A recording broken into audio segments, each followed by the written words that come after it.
ओम प्रिय विद्यार्थियों, सुप्रभात। बच्चों, नैतिक शिक्षा विषय की इस कक्षा में आप सभी का हार्दिक स्वागत है। आप जानते हैं कि हम नैतिक शिक्षा का पाठ नंबर 5 पढ़ रहे हैं, जिसका शीर्षक है ईश्वर कहाँ है। अर्थात परमात्मा कहाँ है, कहाँ रहता है, कैसा उसका आकार है, वो किस प्रकार का है और हम उसको छू नहीं सकते, देख नहीं सकते, वो कहाँ रहता है। ये पाठ आधा हमने पिछले कल पढ़ लिया था।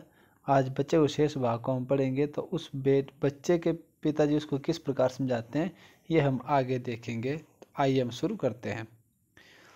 उसके पिताजी ने कहा था कि ना तो हमारा हाथ उसे छू सकता है और ना हमारी आंखें उसे देख सकती है, ना रसना अर्थात जीभ उसे चख सकती है, ना तो नाक से उसे सूंघा जा सकता है। उसे बुद्धि के द्वारा विचारा जा सकता है परमात्मा को, और मन से मनन किया जा सकता है, आत्मा से अनुभव किया जा सकता है और योग साधना से पाया जाता है। अब आगे चलते हैं। हर जगह मौजूद है पर नज़र आता नहीं, योग साधना के बिना कोई उसको पाता नहीं। कहते कि हर जगह मौजूद है, ईश्वर जो है वो हर जगह मौजूद है, हर जगह रहने वाला है, परंतु वह नज़र नहीं आता है। योग साधना के बिना उसको कोई पाता नहीं। जो व्यक्ति योग साधना नहीं कर पाता वो कभी उसको प्राप्त नहीं कर सकता है, क्योंकि योग के जो 8 अंग हैं, यम, नियम, आसन, प्राणायाम, प्रत्याहार, धारणा, ध्यान और समाधि, जब इन 8 सोपानों से व्यक्ति गुजरता है उसको परमात्मा की प्राप्ति हो जाती है। पुत्र ने कहा मैं समझ नहीं पाया। तो बेटे ने कहा कि पिताजी मैं नहीं समझा, कुछ और खोल कर समझाइए, अर्थात मुझे कुछ और ज़्यादा विस्तार से समझाइए, मुझे ये समझ नहीं आई बात। तो पुत्र को समझाने के लिए पिता ने एक मुट्ठी नमक लिया और उसे दिखाकर वह नमक पानी से भरे हुए एक शीशे के जग में डाल दिया। तो पुत्र को और भी ज़्यादा समझाने के लिए पिताजी ने क्या किया, एक मुट्ठी नमक की ली और वह पानी से भरे हुए शीशे के जग में डाल दी। उसको पानी को कुछ हिलाकर उसने पुत्र से कहा देखो और बताओ नमक कहाँ है। और पानी को उसने अच्छी तरह से हिलाया। जब नमक घुल गया पानी में तो पिताजी ने पूछा कि देखो जग में और मुझे ये बताओ कि नमक कहाँ है।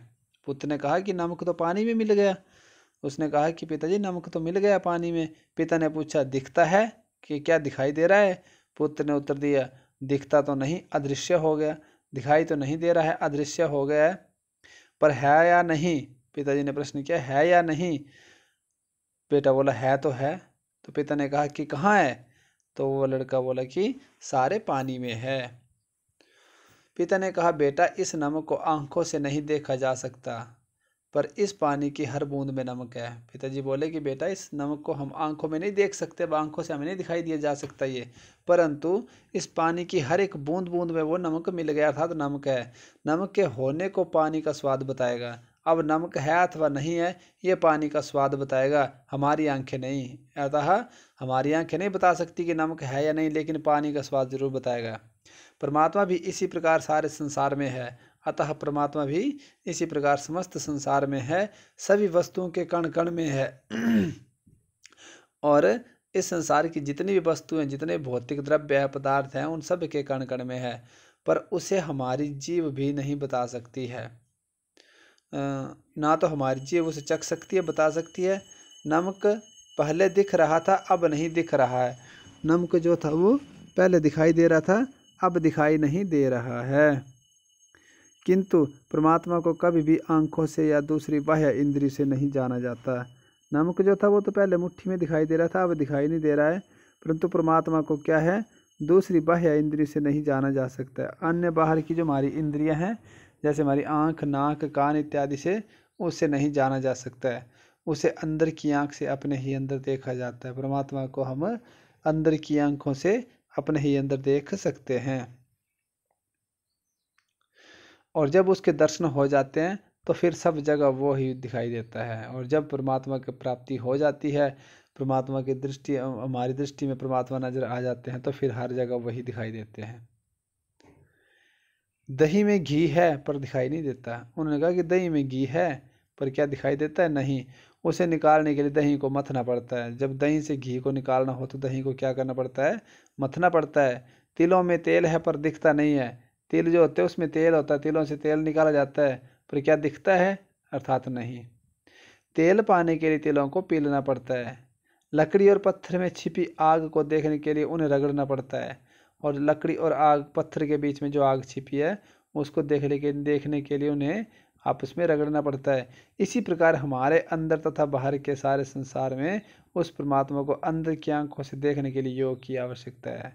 अतः उसी प्रकार जिस प्रकार की दही से घी निकालने के लिए दही को मथना पड़ता है, तिलों से तेल निकालने के लिए तिलों को पीलना पड़ता है, और पत्थर और लकड़ी में छिपी आग को देखने के लिए उसे रगड़ना पड़ता है, उसी प्रकार अपने अंदर परमात्मा को देखने के लिए हमारे अंदर जो आंख है उसे योग की साधना के द्वारा खोलना पड़ता है। उसे ध्यान के द्वारा अनुभव करने के लिए आत्मा और परमात्मा के मेल की साधना आवश्यक है। उसे ध्यान के द्वारा अनुभव करने के लिए आत्मा और परमात्मा के संयोग के मेल की साधना की आवश्यकता है। पिता के इस प्रकार समझाने पर पुत्र समझ गया कि वह सब जगह रहते हुए परमात्मा क्यों दिखाई नहीं देता और उसे कैसे देखा जा सकता है। अब पिताजी के इन वचनों से जो था वो बच्चा समझ गया कि हर जगह होने के बावजूद भी परमात्मा हमें क्यों नहीं दिखाई देते हैं और उन्हें देखा कैसे जा सकता है। तो बच्चों, शिक्षा इस पाठ की, हमारा अच्छा या बुरा कोई भी काम परमात्मा की नज़र से नहीं छिपा है। हम कोई भी कार्य करें, अच्छा करें, बुरा करें, सरल करें, कठिन करें, वो सब परमात्मा की नज़रों में दृष्टिगोचर होता रहता है। अच्छे काम का अच्छा फल होता है, बुरे काम का बुरा फल होता है, और हम जो अच्छा काम करते हैं उसका हमें अच्छा फल मिलता है और जो बुरा काम करे उसका बुरा फल मिलता है। अतः हमें सदा अच्छा ही काम करना चाहिए, क्योंकि ईश्वर सब कुछ देख रहा है। अतः हमें क्या करना चाहिए? हमेशा अच्छा ही कार्य करना चाहिए, क्योंकि परमात्मा हर जगह देख रहा है। तो बच्चों, आज हमारा यह पाठ यहाँ पर ख़त्म हो गया है। कल हम इसका अभ्यास कार्य करेंगे। आप इस पाठ को वीडियो के माध्यम से बार बार सुनेंगे और समझेंगे इन शब्दों के साथ इति ओम शम।